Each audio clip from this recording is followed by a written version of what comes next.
অসমৰ জনপ্ৰিয় কণ্ঠশিল্পী প্ৰয়াত জুবিন গাৰ্গৰ শ্ৰদ্ধাঞ্জলিৰ লগত সংগতি ৰাখি অসম লাইভ 24 আৰু NRD গ্ৰুপৰ উদ্যোগত আজি বিশ্বনাথ জিলাত গছপুলি বিতৰণ কৰা কাৰ্যসূচী গ্ৰহণ কৰা হৈছে।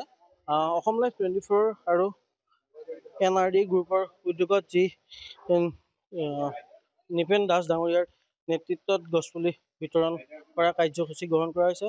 আৰু পোনপ্ৰথমতেই আজি বিশ্বনাথ জিলাৰ যিসকল সাংবাদিক আছিলে, অসম লাইভ 24 যিসকল সাংবাদিক আছিলে, সাংবাদিকসকল একত্ৰিত হৈ বিশ্বনাথৰ পাভৈ চিনেমা হলত গছপুলি বিতৰণ কাৰ্যসূচী অনুষ্ঠিত কৰিছে।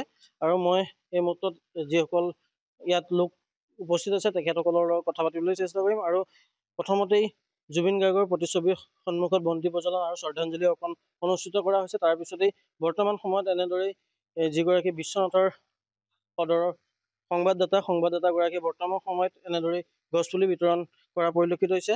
আমি কথা পাতিম তেখেতসকলৰ লগত। এনেদৰে যি বিভিন্ন ধৰণৰ গছপুলি আজি অনা হৈছে, এই গছপুলিসমূহ বিতৰণ কৰা পৰিলক্ষিত হৈছে।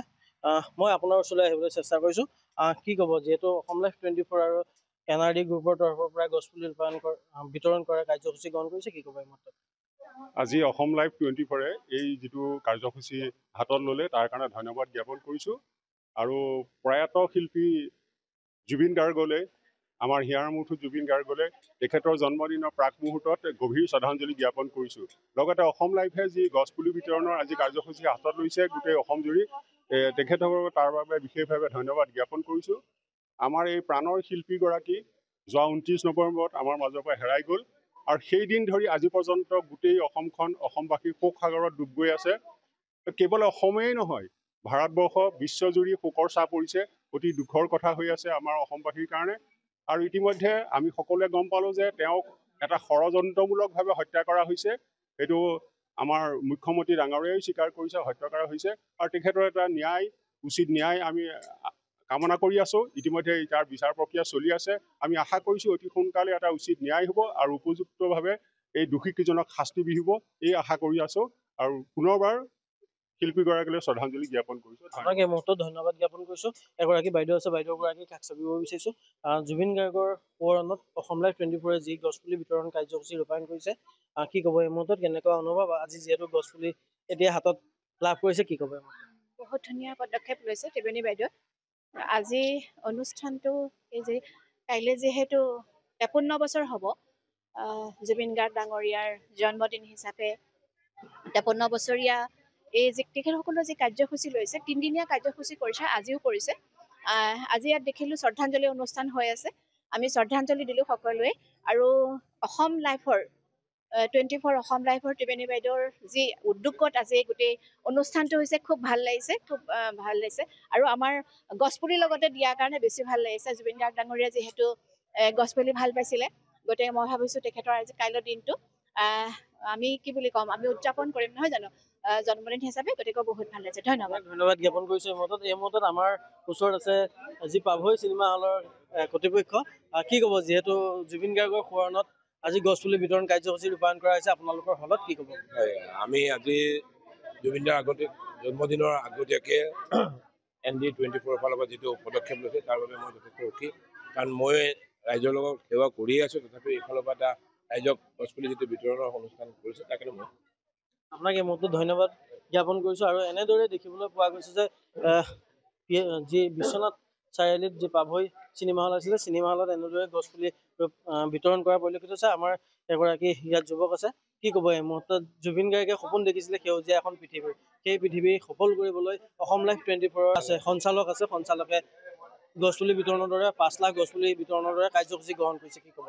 হয়, এইটো অসম লাইভ 24 আচলতে যিগৰাকী সঞ্চালক নিপেন দাস, তেখেতে আচলতে জুবিন গাৰ্গে যি প্ৰকৃতিখনক ভাল পাইছিল, প্ৰকৃতিক যি ভাল পোৱাৰ যিটো জুবিন গাৰ্গৰ আশা আছিল যে তেখেতে গছ ভাল পাইছিলে, তেখেতে জীৱ জন্তু ভাল পাইছিল, এই উদ্দেশ্যে তেওঁ আচলতে অসম লাইভৰ এজন সঞ্চালক হৈ যি অসমত যি 5 লাখ যি গছপুলি ৰোপণ কৰিছে, আচলতে এইটো যি পদক্ষেপ লৈছে এক উল্লেখযোগ্য পদক্ষেপ আৰু প্ৰশংসনীয় পদক্ষেপ তেওঁ গ্ৰহণ কৰিছে, যিটো নেকি আজি আপোনালোকে অসম লাইভৰ যিসকল সাংবাদিক আছে সমগ্ৰ অসমতে এই 5 লাখ গছপুলি বিতৰণৰ যি কাৰ্যসূচী আচলতে হাতত লৈ পেলাই এক খুব উল্লেখযোগ্য পদক্ষেপ লৈছে। আমি তেখেতৰ পদক্ষেপক শলাগ লৈছোঁ আৰু ইতিমধ্যে সকলোৱে অৱগত হৈছে যে প্ৰাণৰ শিল্পীগৰাকী আমাৰ মাজৰ পৰা হেৰাই যোৱা প্ৰায় 2 মাহৰ দিশে গতি কৰিছে আৰু এই 2 মাহ হোৱাৰ প্ৰায় ছেপ্টেম্বৰ 19 তাৰিখে হৈছিল আৰু তাৰ পৰা আজি ধৰক নৱেম্বৰৰ আজি আৰু 2টা দিনৰ পিছত তেখেতৰ মৃত্যু হোৱা 2 মাহ হ'ব আৰু তাৰ প্ৰাক মুহূৰ্তত অহাকালিলৈ তেখেতৰ যি 53 সংখ্যক জন্মদিন উদযাপন হ'ব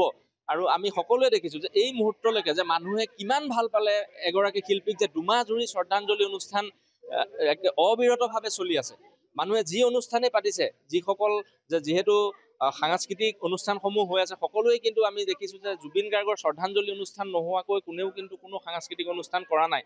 গতিকে এই ধৰণৰ এগৰাকী শিল্পীক যেতিয়া ভাল পালেহে মানুহৰ এনেধৰণৰ হয় আৰু মই পুনৰবাৰ এই যি জুবিন গাৰ্গৰ যিটো ন্যায় প্ৰক্ৰিয়া আছে, ন্যায় প্ৰক্ৰিয়াটো মই ক্ষীপ্ৰ তদন্তৰ দাবী কৰিছোঁ। পুনৰবাৰ সকলোৱে দাবী কৰিছে আৰু ময়ো ভাবিছোঁ যে সোনকালে উচিত তদন্ত হৈ বিচাৰটো যাতে এটা শুদ্ধ বিচাৰ ৰাইজে লাভ কৰিব পাৰে আৰু পুনৰবাৰ মই অসম লাইভৰ যিগৰাকী সঞ্চালক নিপেন দাস ডাঙৰীয়া, তেখেতক মই পুনৰবাৰ এই বৃক্ষৰোপণ অৰ্থাৎ গছপুলি ৰোপণৰ যি কাৰ্যসূচী লৈছে তাৰ বাবে মই ধন্যবাদ জনাইছোঁ। আপোনাক মইতো ধন্যবাদ জ্ঞাপন কৰিছোঁ আৰু এনেদৰেই যি নিপেন দাস CMD নিপেন দাসৰ আচলতে 5 লাখ গছপুলি বিতৰণৰ যি কাৰ্যসূচী ইয়াত বিশ্বনাথ জিলাৰ সাংবাদিকসকলে অসম লাইভ 24 বিশ্বনাথ জিলাৰ সাংবাদিকসকলে বৰ্তমান সময়ত এনেদৰে গছপুলি বিতৰণ কৰি থকা হৈছে। মোৰ পোনপটীয়াকৈ দৃশ্যাংশ হৈছে, মোৰ দৃশ্যাংশ কেমেৰা সহযোগীক দেখুৱাবলৈ অনুৰোধ জনাইছোঁ। প্ৰয়াত জুবিন গাৰ্গৰ আজি 53তম জন্ম দিৱস উপলক্ষে আপোনালোকে যিটো প্ৰয়াস কৰিছে আমি খুবেই আনন্দিত ফৰেষ্ট ডিপাৰ্টমেণ্টৰ ফালৰ পৰা।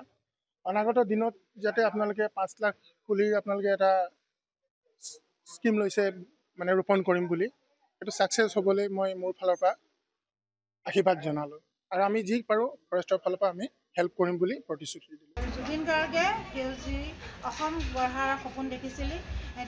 সেইকাৰণে আমাৰ আছাম লাইভ 24ৰ সঞ্চালক নিপেন দাস ডাঙৰীয়াই সেই সপোন বাস্তৱায়িত কৰিবৰ কাৰণে এই পদক্ষেপ হাতত লৈছে। 5 লাখ গছপুলি সমগ্ৰ অসমতে বিতৰণ কৰি ৰোপণ কৰাৰ যি পদক্ষেপ হাতত লৈছে তাক আমি নিপেন দাস ডাঙৰীয়াক ধন্যবাদ জনাইছোঁ আৰু সেই কাৰ্যসূচীৰ উপলক্ষে আজি আমি জন্মদিন, কাইলৈ 18 নৱেম্বৰ জন্মদিন, আজি আমি জিলাত 17 নৱেম্বৰত এই কাৰ্যসূচী হাতত লৈছোঁ। আৰু এনেদৰে প্ৰতিগৰাকী যিসকল লোক আছিলে ইয়াত উপস্থিত হৈছিলে পাভৈ চিনেমা হলত আৰু বৰ্তমান সময়ত এনেদৰে গছপুলি বিতৰণৰ কাৰ্যসূচী চলি আছে। মই কেমেৰা সহযোগী অনুপম বৰাক দেখুৱাব এনেদৰে গছপুলি প্ৰতিগৰাকী ব্যক্তি আহি বৰ্তমান সময়ত এনেদৰে গছপুলি লৈ থকা পৰিলক্ষিত হৈছে আৰু এনেদৰে যি 5 লাখ গছপুলি ৰোপণ কৰাৰ যি কথা আছিলে সেই প্ৰতিশ্ৰুতি আচলতে বৰ্তমান সময়ত ৰূপায়ণ কৰি থকা পৰিলক্ষিত হৈছে আৰু এনেদৰে বিশ্বনাথৰ পাভৈ যি চিনেমা হল আছে, চিনেমা হলত বৰ্তমান সময়ত এনেদৰে যি 5 লাখ গছপুলি বিতৰণ কৰাৰ কাৰ্যসূচী হৈ আছে আৰু এয়া আছিলে বিশ্বনাথ জিলা সাংবাদিকসকল একত্ৰিত হৈ বিশ্বনাথৰ যিসকল অসম লাইভ 24ৰ সাংবাদিকসকল আছিলে, সাংবাদিকসকলে একত্ৰিত হৈ এনেদৰে আজি গছপুলি বিতৰণ কাৰ্যসূচী ৰূপায়ণ কৰে।